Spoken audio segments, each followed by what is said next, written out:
आज भारत जोड़ो न्याय यात्रा का 49वां दिन है। इस वक्त मैं राजाखेड़ा धौलपुर में मौजूद हूँ और अब से कुछ ही देर में भारत जोड़ो न्याय यात्रा की यहीं से शुरुआत होगी। आपको बता दें 5 दिन के विश्राम के बाद भारत जोड़ो न्याय यात्रा राजस्थान के धौलपुर से शुरू होकर आज मध्य प्रदेश की तरफ रुख करेगी, जहां पर भीमराव अंबेडकर स्टेडियम पर ध्वज हस्तांतरण समारोह होगा मुरैना में, और उसके बाद राहुल गांधी ग्वालियर की तरफ रुख करेंगे, वहां पे पब्लिक एड्रेस होगा।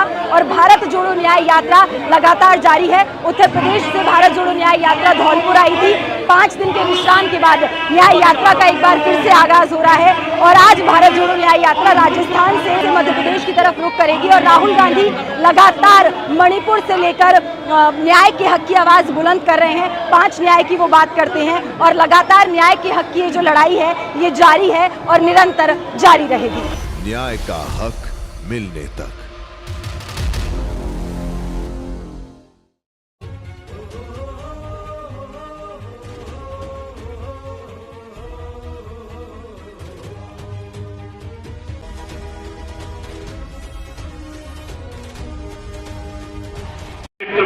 नक्षत्र और भारत की संभावनाओं के प्रति भारत के अगले प्रधानमंत्री श्री राहुल जी गांधी का देश के हृदय प्रदेश में नेता कितने अच्छे लगते हैं। चंबल की क्रांतिवीर धरती पर हार्दिक अभिनंदन है। और कांग्रेस परिवार की तरफ से, मध्य प्रदेश कांग्रेस सेवा दल परिवार की ओर से आपका शत शत वंदन है। आपका मध्य प्रदेश में आगमन इस हेतु संकेत है कि तिरंगे की आन और बान को कोई भी मिटा नहीं सकता। अध्यक्ष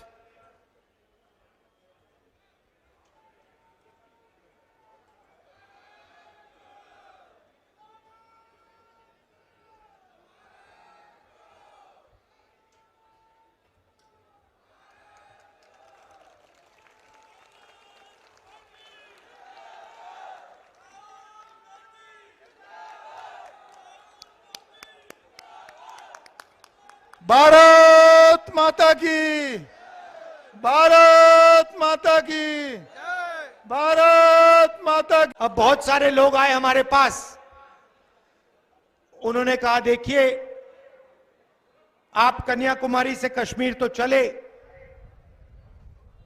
मगर ऐसे बहुत प्रदेश हैं जहां आपने अपना मैसेज, अपने विचार नहीं पहुंचाए। बंगाल है, असम है, नॉर्थ ईस्ट है, उड़ीसा, झारखंड, छत्तीसगढ़, गुजरात।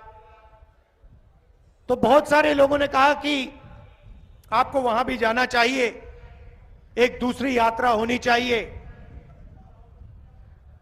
मणिपुर से महाराष्ट्र तक।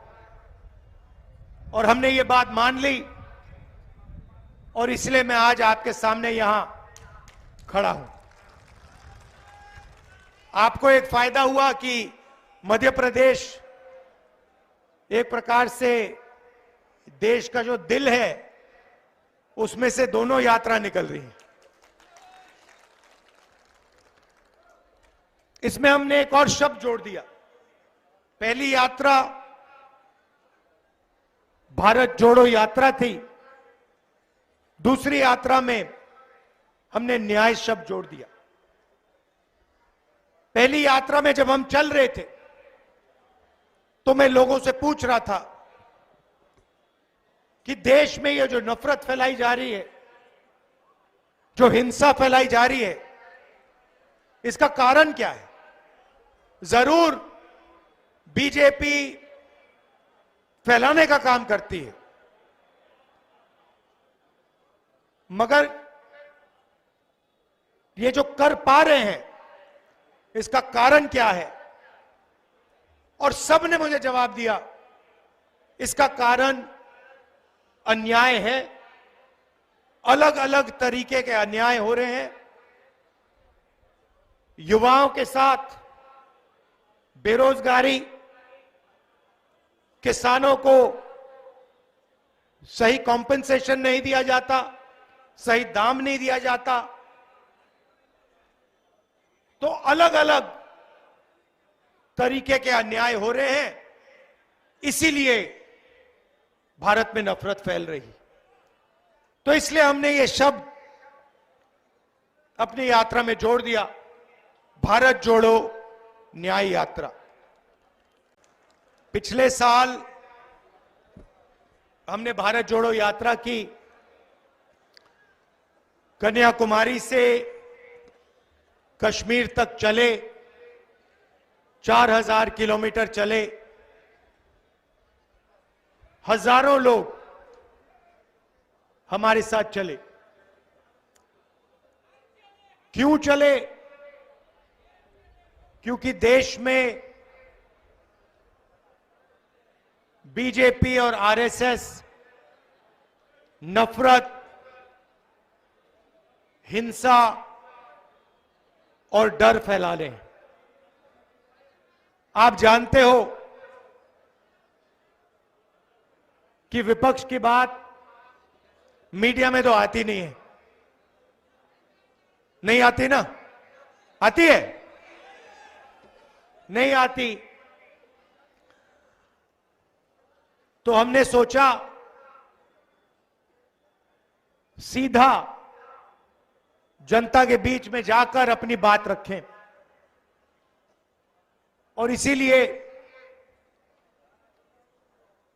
आजादी के बाद शायद कोई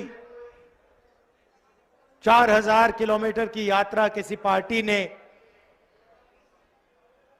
करी, और उस यात्रा का बहुत फायदा हुआ, क्योंकि देश में जो दो विचारधाराओं की लड़ाई है,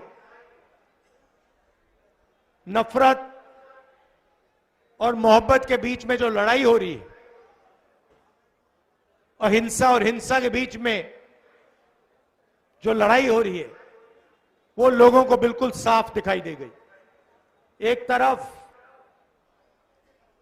बीजेपी के लोग एक धर्म को दूसरे धर्म से बांट रहे हैं, एक जात को दूसरी जात से बांट रहे हैं, एक प्रदेश को दूसरे प्रदेश से बांट रहे हैं, और दूसरी तरफ कांग्रेस पार्टी सबको एक साथ लाने की कोशिश कर रही है, और यात्रा से एक लाइन में कांग्रेस पार्टी की पूरी विचारधारा एक लाइन में आ गई। नफरत के बाजार में मोहब्बत की दुकान खोलती है कांग्रेस पार्टी।